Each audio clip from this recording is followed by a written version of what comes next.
जय देवभूमि उत्तराखंड, जय मां नंदा देवी। मैं सुरजीत सिंह बिष्ट, नंदा सेवा समिति उत्तराखंड से। और आज हमारे साथ में एक ऐसी शख्सियत है जिन्होंने न केवल पहाड़ों को करीबी से देखा है, बल्कि उन्हें सहेजने के लिए पूरे विश्व को एक नया रास्ता दिखाया है। और वर्ष 2020 में उन्हें पद्मश्री पुरस्कार से सम्मानित भी किया जा चुका है। मैं बात कर रहा हूँ कल्याण सिंह रावत जी, जिन्हें मैती आंदोलन के प्रणेता के रूप में भी जाना जाता है।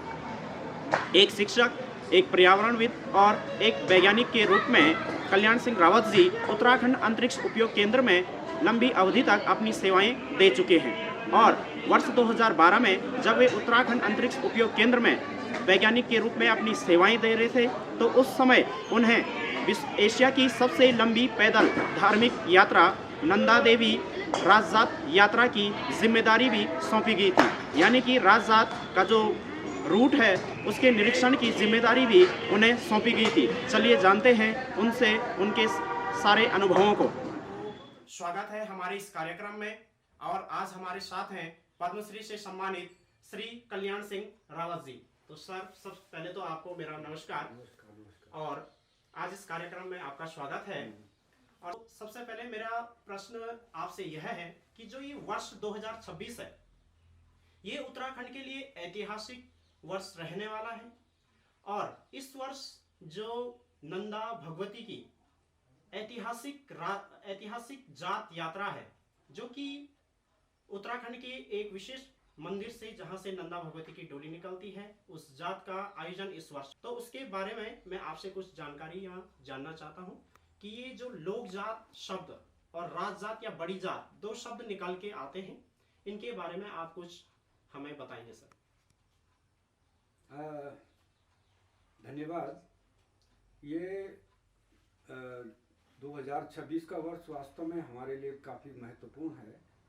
और 2014 के बाद ये हमारे सौभाग्य प्राप्त हुआ है कि हम लोग इस बार अपनी आराध्या देवी नंदा देवी को त्रिशूल के एक पवित्र धाम तक हम पहुंचाएंगे। और इसमें हमारे बहुत सारे श्रद्धालु जो हैं इस कार्यक्रम में भाग लेंगे।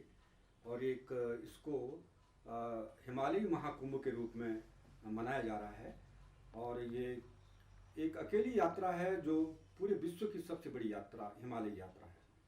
आपने प्रश्न किया कि ये छोटी जात और बड़ी जात में क्या अंतर है और कहाँ से होती है। तो मैं ये स्पष्ट कर देना चाहता हूँ कि ये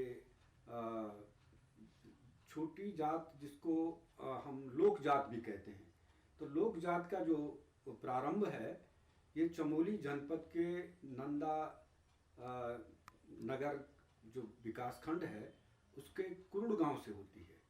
और लगभग 6 किलोमीटर नंदा शहर से कुरुड़ गांव पड़ता है, जहां पर नंदा देवी का मंदिर स्थित है।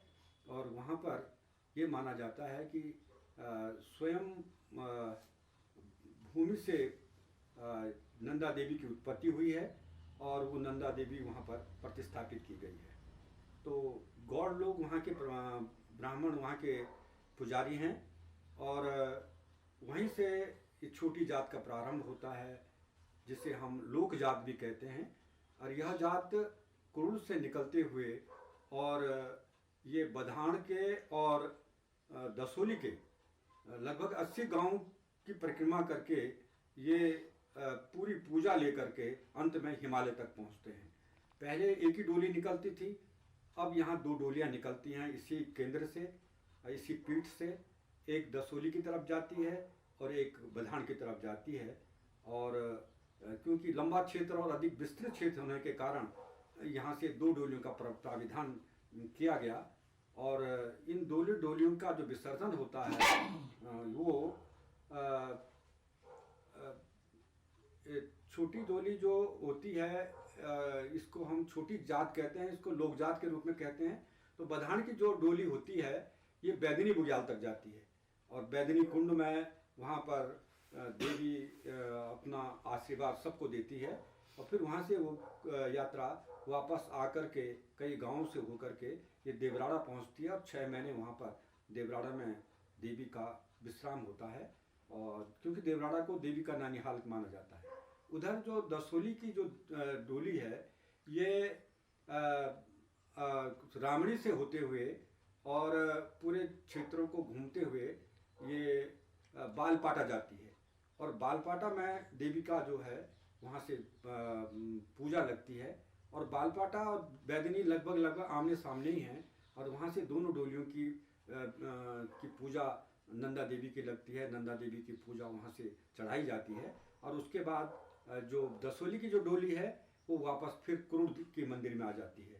लेकिन बधान की डोली जो है वो देवराड़ा में विश्राम करने के लिए अपने नैनिहाल में रहती है और 6 महीने विश्राम करने के बाद फिर 6 महीने के लिए फिर क्रूड़ आ जाती है और इस प्रकार से ये लोक जात का वो होता है। ये असल में अब जिसको हम बड़ी जात कहते हैं, बड़ी जात का मतलब है कि कई सालों में नंदा को उसके मूल स्थान तक पहुंचाना। तो ये बड़ी जात हर साल नहीं हो पाती क्योंकि बड़ी जात में बड़ी संख्या में लोग जाते हैं, बहुत बड़ी व्यवस्था करनी पड़ती है क्योंकि बड़ी जात में प्राविधान था कि उत्तराखंड के बहुत सारी नंदा देवियाँ उसमें सम्मिलित होती हैं, बहुत सारे देवी देवताओं का एक समूह देवी के साथ जाता है। तो इतनी बड़ी यात्रा को हर साल करना संभव नहीं होता है, इसलिए बड़ी जात को काफ़ी वर्षों के बाद जो है आयोजन करने का विचार रखा गया होगा और इसलिए इसको 12 साल या 12 साल के अधिक अंतर में इस यात्रा को करने का प्राविधान है। लगभग जो हम पिछली यात्राओं को देखेंगे तो कोई 12, 14 और इस तरह से हुई हैं, कभी कभी 25 और 26 साल के बाद भी यात्रा हुई है। तो इसको हम एकदम 12 साल में नहीं कर सकते, लेकिन यह है कि लंबी अवधि में, क्योंकि हमारे उत्तराखंड में एक प्राविधान है कि जो छोटी पूजाएं होती हैं वो तो हर समय हो जाती हैं, लेकिन जो बड़ी पूजा होती है जिनको हम देवरा यात्रा कहते हैं, तो उसमें जैसे घड़ियाल देवता का देवरा यात्रा है, तुंगनाथ देवता की देवरा यात्रा है, चंडिका देवता की देवरा यात्रा है। तो ये 12 साल, 10 साल, 20 साल इनके बीच में होती है, क्योंकि हम लोग कृषक हैं और कृषकों को ज़्यादा हमें फुर्सत नहीं मिलती थी अपनी खेती बाड़ी से कि हर साल हम इतनी बड़ी यात्रा ले जाएं। तो इसलिए ये प्राविधान था कि बड़ी यात्रा जो है काफ़ी लंबे समय के बाद की जाएगी। तो इसलिए ये बड़ी जात जिसको हम कहते हैं ये काफ़ी लंबे समय के बाद की जाती है। तो बड़ी जात में, क्योंकि बड़ी जात है तो उसका एक व्यापक रूप था, तो उसमें सारे लोग जुड़ते हैं, बड़े सारे से लगते हैं और जगह जगह से यहाँ आती थी।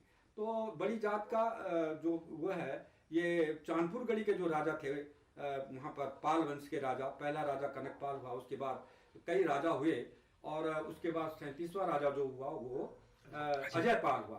तो अजयपाल काफ़ी सशक्त राजा था। बाकी जो पहले के राजा था उनको लगता है कि वो यहाँ पर जो पहले से ही जो राजवंश चल रहा था, कत्यूरी वंशों का जो राज चल रहा था, उन्हीं के अंडर में ये लोग रहते थे।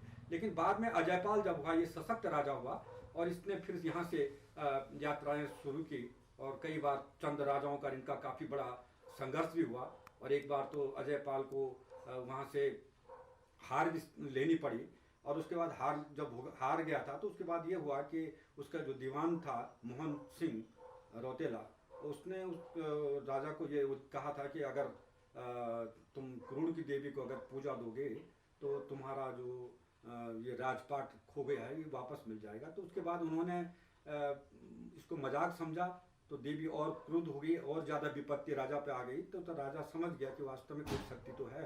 तब राजा ने जो है क्रूड़ की देवी को वो अपनी पूजा दी और उसके बाद का राजपाट वापस आ गया था। उसके जो काफ़ी परेशानियाँ थी वो कम हो गई थी। तब राजा ने क्रूड़ के ब्राह्मणों को इसके लिए बधाई दी और एक ताम्रपत्र दिया। उसमें उन्होंने वहाँ की देवी को राजराजेश्वरी के नाम से उच्चारित किया है। तो शायद राजराजेश्वरी का वो ताम्रपत्र आज भी क्रूड़ लोगों के पास होगा।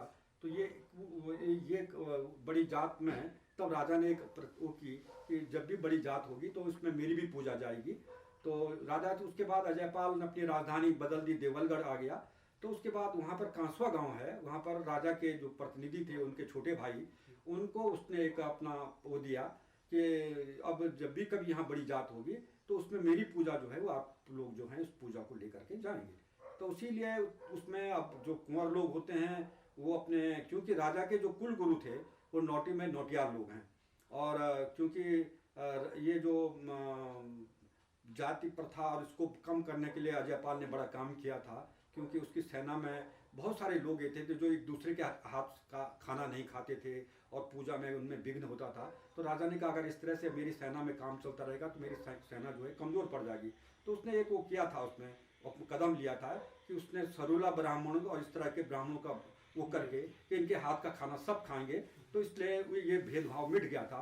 और वहीं नौटी नैनी में जो है सरूला ब्राह्मण हैं, उनमें कैलखुरा हैं, वहाँ पर नैनवाल हैं, नौटियाल हैं, ये सारे लोग, इनको जरा श्रेष्ठ ब्राह्मण के रूप में रखा गया और नौटियालों को कुल गुरु के रूप में प्रतिस्थापित किया गया।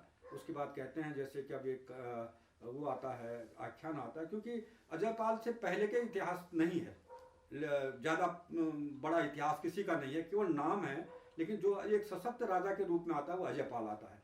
तो उससे पहले जैसे कि नौटी के जो प्रपत्र हैं जो नंदा देवी राजजात के, उसमें ये लिखा गया है कि सालीपाल जो था उसने सबसे पहले नंदा देवी राजजात का वो किया था, लेकिन सालीपाल का भी कहीं ज़्यादा ऐसा जिक्र नहीं आता, ये केवल गीतों में आ सकता है, कहीं उसमें नहीं होगा। तो सालीपाल ने एक श्रीयंत्र जो है वो नंदा देवी का जो है वो नौटियाल लोगों को दिया था और नौटियाल लोगों ने उसको भूमिगत करके वहाँ पर नंदा की पूजा करने लगे थे। तो उसी परिप्रेक्ष्य में जो कुंवर लोग होते हैं वो अपने कुल गुरुओं के पास आते हैं और वहाँ से नंदा राज जो बड़ी जात है उसमें जाने के लिए मनौती करते हैं और वो मनौती फिर ले करके वो फिर बड़ी जात में सम्मिलित होकर के आगे बढ़ते हैं। तो ये छोटी जात और बड़ी जात का थोड़ा ये वो है। अच्छा, यानी कि आपका कहना है जो राजजात में है उसमें दो गांव, कुरुड़ के अलावा दो गांव का नाम हमें और सुनने को मिलता है, और जैसे कांसुआ और नौटी।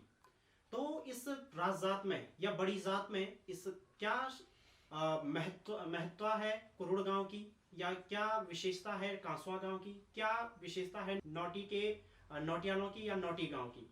कहाँ से देवी के लिए, कहाँ से माँ भगवती की डोली कैलाश के लिए विदा की जाती है, और कहाँ से छतोलियाँ, माँ नंदा की जो छतोलियाँ हैं, किस गांव से वो छतोलियाँ माँ नंदा की यात्रा में शामिल होती है, और वो कौन सा पड़ाव है जहां पर गढ़वाल कुमाऊं की इस यात्रा में गढ़वाल कुमाऊं की डोलियां शामिल होती हैं, उसके बारे में जरा आप बताएंगे हमें।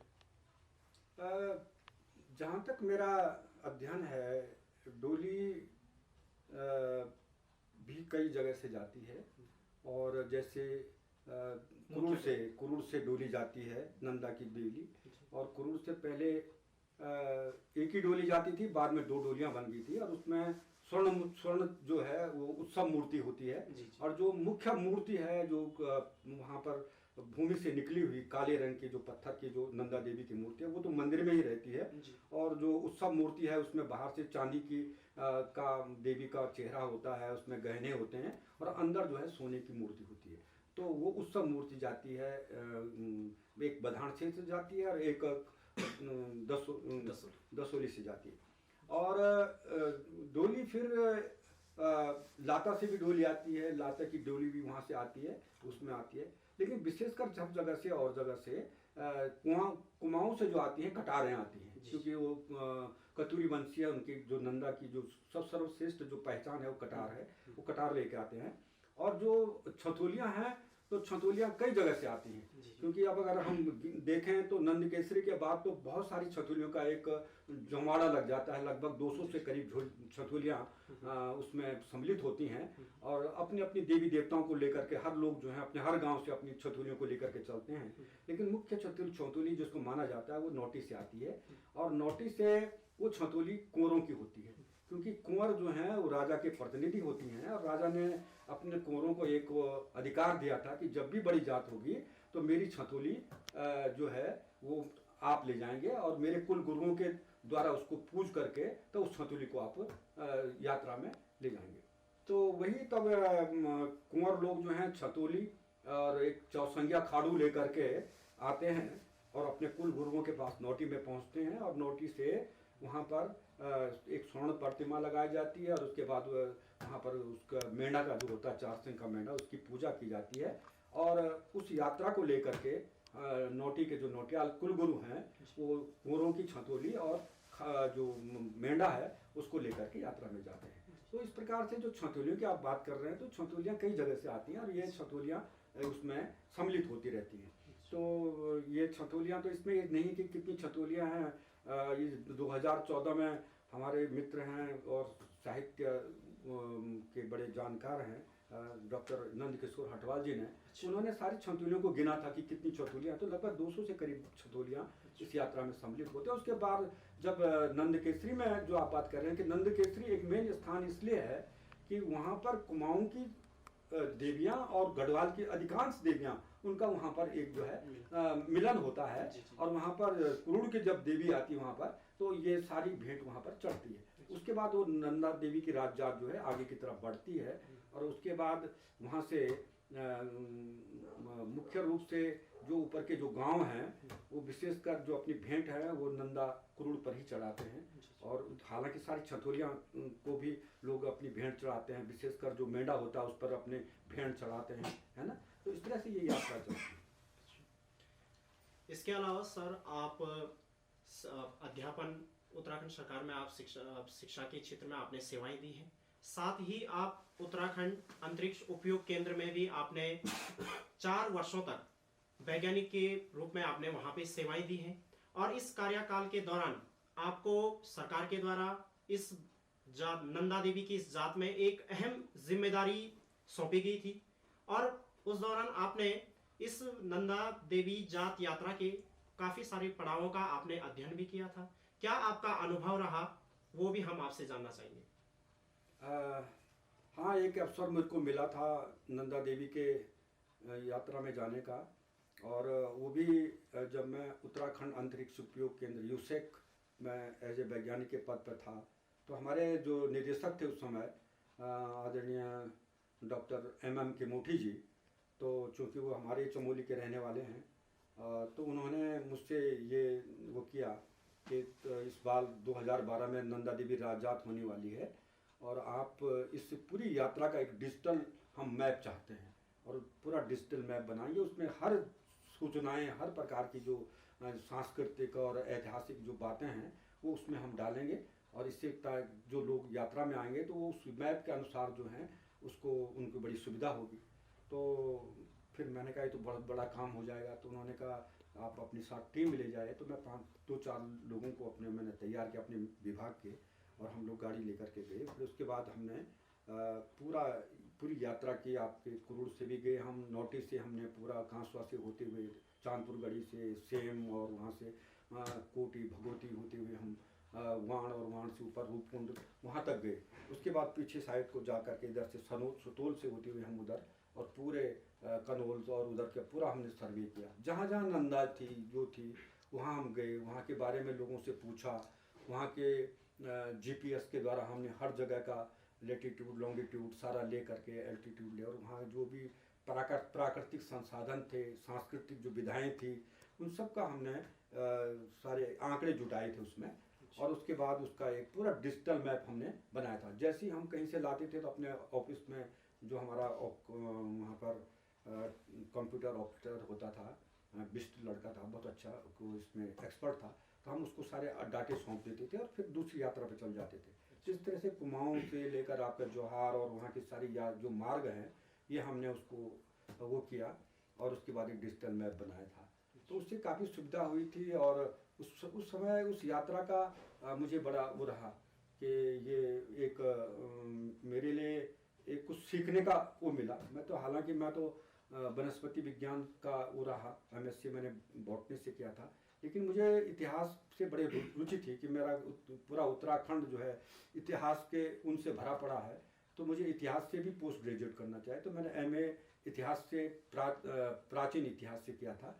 तो उसके बाद तब थोड़ा मुझे इसका ज्ञान था, तो मैं हर जगह के मंदिरों के बारे में, उनके बारे में, इसके बारे में ज्ञान प्राप्त करता रहा।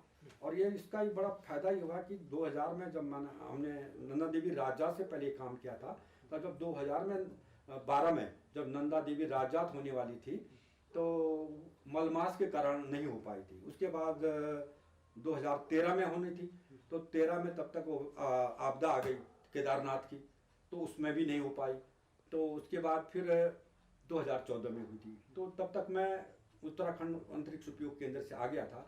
फिर वो डिजिटल मैप वैसे ही रहा, और उसके बाद तब 2014 में नंदा देवी राजजात हुई थी, और 13 में जबकि इतनी आपदा आ गई थी, लेकिन उसके बावजूद भी कुरुड़ से जो लोक जात है उसका आयोजन हुआ और वो बैदनी तक गए। हालांकि बहुत सारे रास्ते खराब थे, सब कुछ थे, लेकिन उन्होंने अपनी जात लोक जात नहीं छोड़ी थी। उन्होंने कहा ये हमारी लोक जात जो है हर वर्ष होती है, हम इसे करेंगे।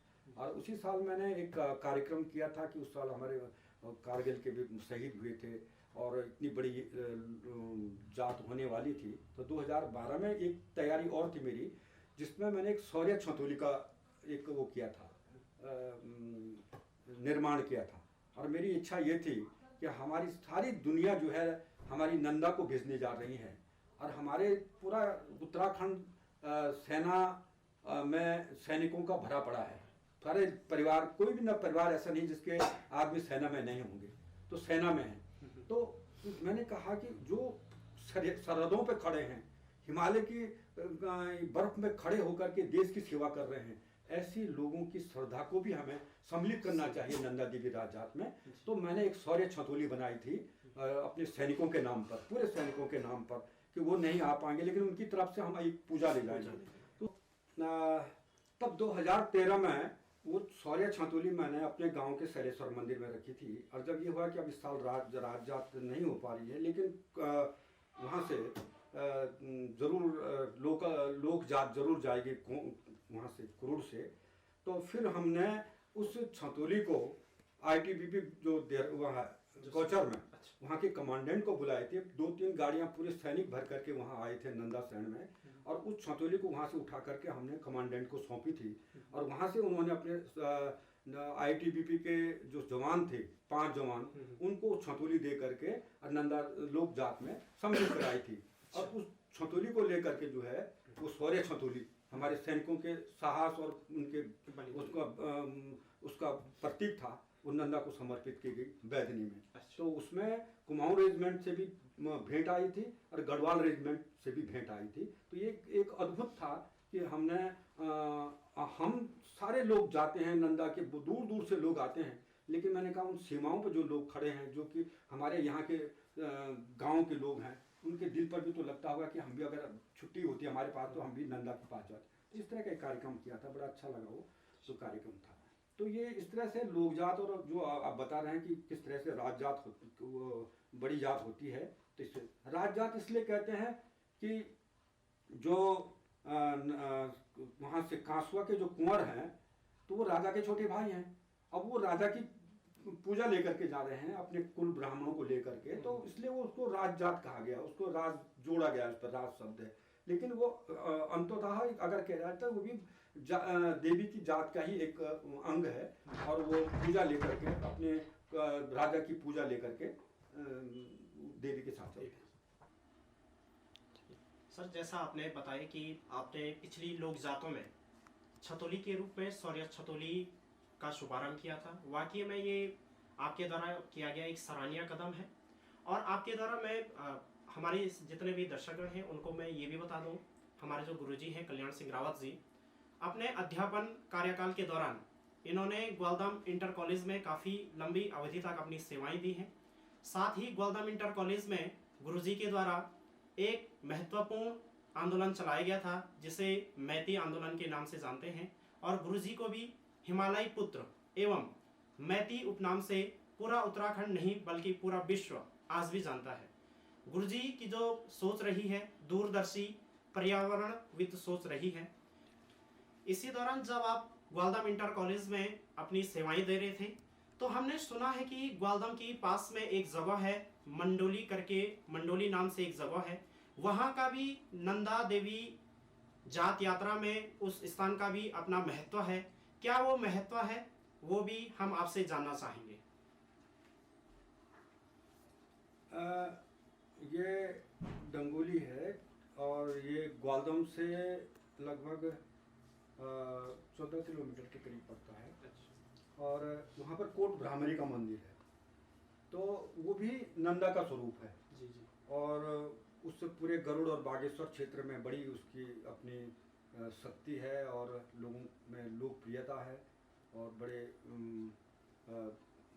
श्रद्धा से वहाँ पर लोग जाते हैं। और वहाँ पर एक मेला लगता है, तो ये जो मैं डंगोली की बात कर रहा हूँ, यहाँ इसका संबंध भी कुरुड़ की नंदा से है। अच्छा।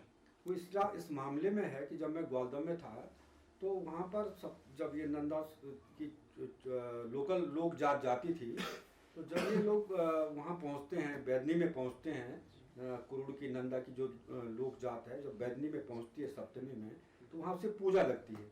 और वहाँ पर पूजा लगने के बाद फिर वहाँ पर क्या होता है कि वहाँ पर कुछ देवी के चावल और कटार जो है उसको लेकर के ये डंगोली के लोग, जो कुमाऊं के लोग हैं, वो वहाँ से प्रस्थान करते हैं।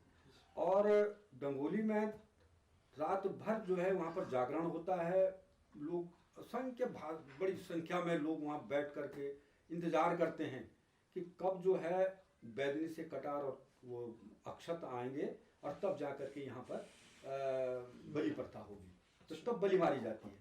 तो ये जो कुमाऊं और गढ़वाल की नंदा का जो मैं लिंक बता रहा हूँ, ये इतना हमारा आपस में इतना वो देता है, मधुरता प्रदान करता है कि ये सारी नंदाएं एक हैं, है ना। हम किसी को नहीं कह सकते ये नंदा छोटी है, ये बड़ी है, ये क्या है।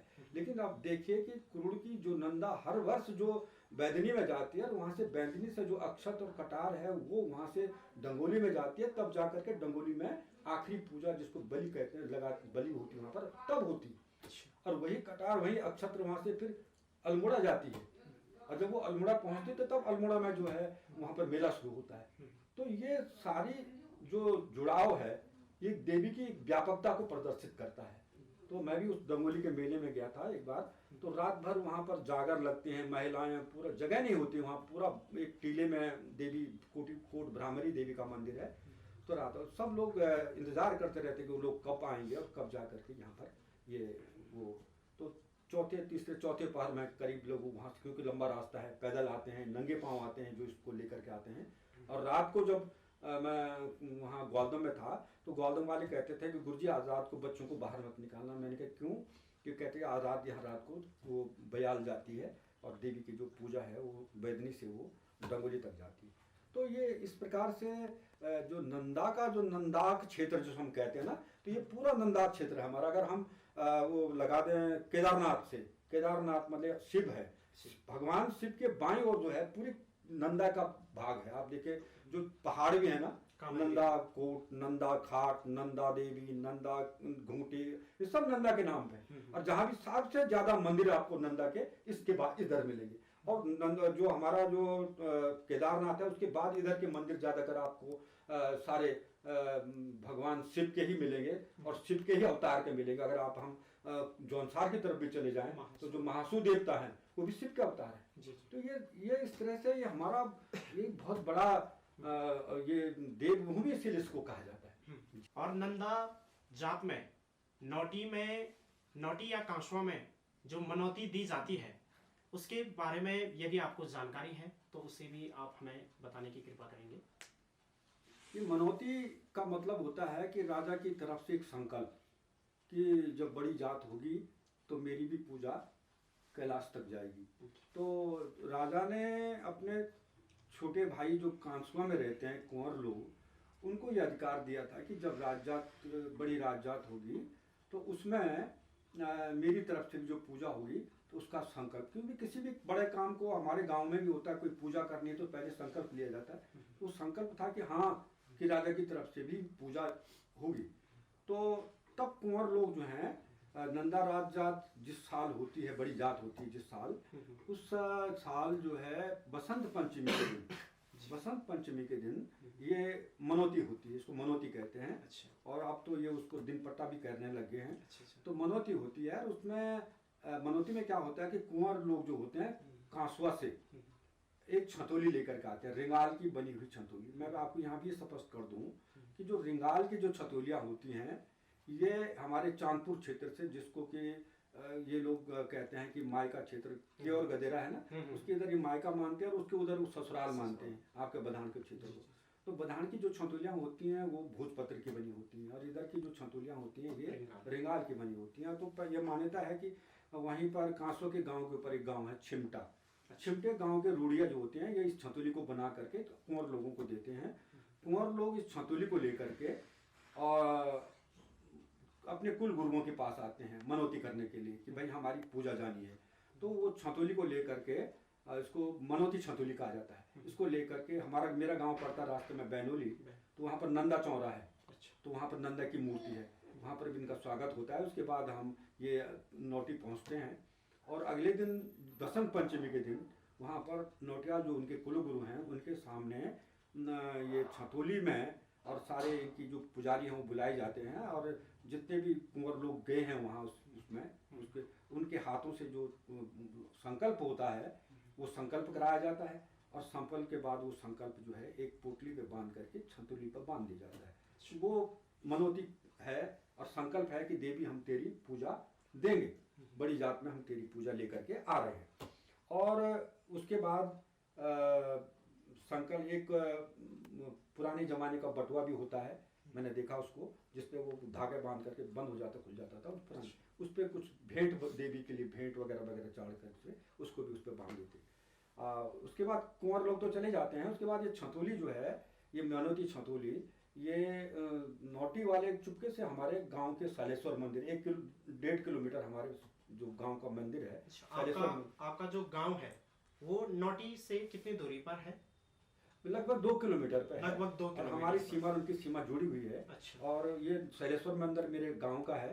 तो वहाँ इस जो नंदा का जो मंदिर है, जहाँ नंदा की कटार है, और जो वहाँ पर नंदा का जो मंदिर है वो इतना पुराना है कि वो ये माना जाता है कि वो कतीरों ने उसका निर्माण किया था। जब वो टूट गया था, जीर्ण शीर्ण हो गया था, फिर उसके ऊपर से जो पठालते निकल गई थी, उसके बाद उसके ऊपर लेंटर डाल दिया गया। तो वहाँ जो है कटार है देवी की और उसके साथ त्रिशूल भी है। और वहाँ सारी राजा के जो अस्त्र शस्त्र हैं वो सब वहाँ खड़े मिलेंगे आपको।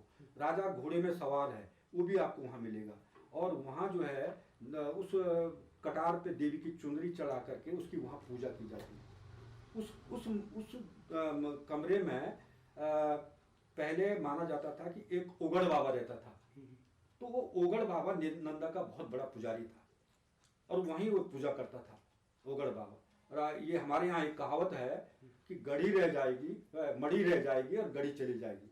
क्योंकि जब राजा ने ओगड़ बाबा का अपमान किया था कुछ किसी कारणवश, तो वहाँ पर तब राजा को ओगड़ बाबा ने शाप दिया था कि राजा तुझे बहुत अहम हो गया है अजयपाल को, तो ये गढ़ी तो मड़ी तो रह जाएगी, मड़ी माने जो वहाँ पर शिवालय है ये रह जाएगी, तेरी गढ़ी चली जाएगी। और उसके बाद हुआ वही कि उसको अजयपाल को अपनी राजधानी बदल करके देवलकोट ले जानी पड़ी। तो अब वहाँ की किंवदंतियों में ये भी कहा जाता है कि जो 4 सिंह का मेढ़ा होता है ये यही जो ओगड़ बाबा है उसकी समाधि है अंदर बनी हुई, उसने वहाँ पर समाधि ली थी, वो उसका रूप है। क्योंकि जब नंदा कभी कनखल से जब आ रही थी तो बनानी होते हुए जो अपने भक्त को मिलने आई था कि भैया कि देवी मैं भी तेरे साथ कैलाश आना चाहता हूँ। तो देवी ने कहा कि तू अभी नहीं, जब मेरी बड़ी जात आएगी तो उसमें तू मेंढा बन करके आएगा। और कहते हैं कि वो कि मेंढा जो है वो इसी ओगड़ बाबा का रूप होता है। तो ये वहाँ पर ये जो छतौली लाते हैं ना, ये चुपके से वहाँ अपनी छतौली उस जो मनौती की छतौली है ये उस नंदा के जो पीठ है उसमें रख देते हैं। अब आगे की तरफ जो है शिवालय है। और शिवालय क्या है, वो मठ है। क्योंकि अजयपाल जो था वो गोरखपंथी था, गोरख संप्रदाय को मानता था। क्योंकि जब गोरखनाथ के अगर जब वो लगते हैं गीत लगते हैं तो उसमें अजयपाल का नाम आता है। तो वो गोरखपंथी था, इसलिए उसने वहाँ पर मठ बनाया। और उसमें जब मठ बनाया तो उसने उस मठ पर 2 अपने चिन्ह लगा दिए। एक चिन्ह उसने लगाया जो कि उसके जो राजभवन पर जो डिजाइन बना हुआ है उसका एक टुकड़ा उसने मठ पर लगा दिया था। और दूसरा जो है जो उस पे चांदपुर गढ़ी पर जो राज चिन्ह बना हुआ है वो भी उसने मठ पर लगा दिया है। तो 2 चिन्ह उसी मठ पर चिन्हे गए हैं और बहुत ही भव्य मठ बना हुआ है। और उसके पीछे नंदा का, तो नंदे के वाले पार्ट में जो है ये छतौली रख दी जाती है। अब जब राजजात होती है तो तब इस छतौली को न ले जा करके ये नौटी के जो नौटियाल हैं वो कुंवरों से दूसरी छतौली मंगा करके उस पर कुछ पूजा वूजा करके और चौसंग या खाड़ू लेकर के आते हैं और ये उन चीज़ों को लेकर के जाते हैं। मतलब जो कुंवरों की जो पूजा है वो जो होता है उसको लेके जाते हैं। अब जो असली छतोली है जिस पर संकल्प बंधा हुआ है वो वहीं शैलेश्वर में रख जाते हैं। आज तक भी 2014 की जो मनोती छतोली है इस शैलेश्वर में खड़ी है।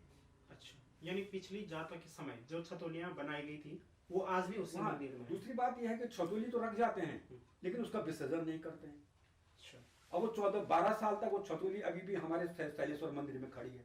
उस पर संकल्प बंधा हुआ है, उस पर पूजा का वो बचा हुआ है। तो असली में तो वो छतोली जानी चाहिए थी। और वो जब लास्ट में आपके होमकुंड में जब पूजा होगी तो वहां पर वो जो संकल्प है वो खोला जाना चाहिए। जैसे हमारे आम उसमें होता है, किसी परिवार की जब पूजा होती है, कोई दोष लगता है तो वो कहते हैं भाई तेरी पूजा तू देना पड़ेगा, तो तब तक के लिए तू उचाणा कर दे। तो उचाणा जब करते हैं, जब पंडित जी उचाणा पूजा करते हैं तो सबसे पहले उचाणा को मांगा जाता है कि भाई लाओ उचाणा लाओ, पूजा हो रही। तो उचाणा है यहाँ पर कुंवरों का, वो रखा हुआ है शैलेश्वर में। अब यात्रा जाती है आपके होमकुंड, जब वहाँ पूजा लगती है तो फिर वहाँ वो संकल्प वहाँ क्यों नहीं जा रहा है? कि हमारी लड़ाई यही है कि वो आप उस संकल्प को जो है वहां तक ले जाइए। और नहीं ले जाते तो जो छतोली हमारे यहाँ रखी है अभी भी वहाँ खड़ी है, उसका विसर्जन नहीं हो रहा है। अब वो हमारे गांव पर वेद लगता है, हर जगह हमें कई परेशानियां हो जाती हैं। जब 2014 में जब नंदा देवी राजात लौट करके आई थी तो हमारे जो नंदा चौरा में जो मंदिर है, नंदा का चौरा है, वहां पर जो सिलिंगी का पेड़ था उसको पूरा एक टुकड़ा शाखा टूट करके मंदिर पर टूट गया। जब 2000 में हुई थी तो उसमें हमारे गांव में लगातार एक के बाद एक 8 लोगों की मृत्यु हुई थी। ये सब हम भोगते रहे। ये हम लोगों का भी एक विवाद है और नोटी वालों के साथ कि अगर वहाँ मनोती अगर नोटी में हो रही है तो नोटी में भैलेश्वर मंदिर भी है, सिद्धि का मंदिर भी है, नंदा भी है, तो वहीं तुम इस छोटी लोगों को ले दे हैं तो इस पर वो इस पर उनका जो सहमति नहीं बन पाती। अब इसमें मैं आपको बता रहा हूँ कि सबसे पहले जो मनोती थी वो 2025 से पहले 1925 से पहले ये शैलेश्वर में होती थी, क्योंकि शैलेश्वर राजा का स्थान है और शैलेश्वर में जो बड़ा चौक है वहीं पर राजा का एक दरबार भी लगता था और उस चौक में सारे सयाने बोले जाते थे। और यहाँ तक कि इसका जो सबसे बड़ा प्रत्यक्ष प्रमाण है, हमारे पंडित देवराम नौटियाल जो कि महासचिव रहे हैं श्री मोहन नौटियाल जी के पिताजी, इन्होंने अपने रजिस्टर में ये अंकित किया है कि 1925 में नंदा देवी राजा की मनोती शैलेश्वर जो है शैलेश्वर में बुलाई गई। शैलेश्वर में ही मनोती होती थी और वही मनोती की छतोली वहीं पर मंदिर में रखी जाती थी और जब यात्रा होती थी तो यही मनोती छतोली लेकर के जाती थी। लेकिन अब ये मनोती छतोली नहीं जाते। इसका सबसे बड़ा कारण मैं आपको बताता हूँ कि उसी जो नंदा देवी के जो पुजारी हैं और वहाँ पर डुमर के पुजारी हैं वो गिरी लोग हैं, वहाँ पर महंत गिरी जी, उनके यहाँ राजा का दिया हुआ पाता है, तांबे का पाता, उसमें राजा का आदेश छपा हुआ है, राजे का आदेश छपा हुआ है कि इस पाते के बराबर जो है तुम्हें आना, यानी ढाई से लेकर बदान तक की वहाँ पर विवाद होती थी। और उस जो वहाँ पर जो कर वसूल होता था वो हमारे गाँव से और कानपुर घाटी तक एक रोड में था, तो वो सारी मिलाप उस रोड के द्वारा जो है राजमहल तक पहुँची थी।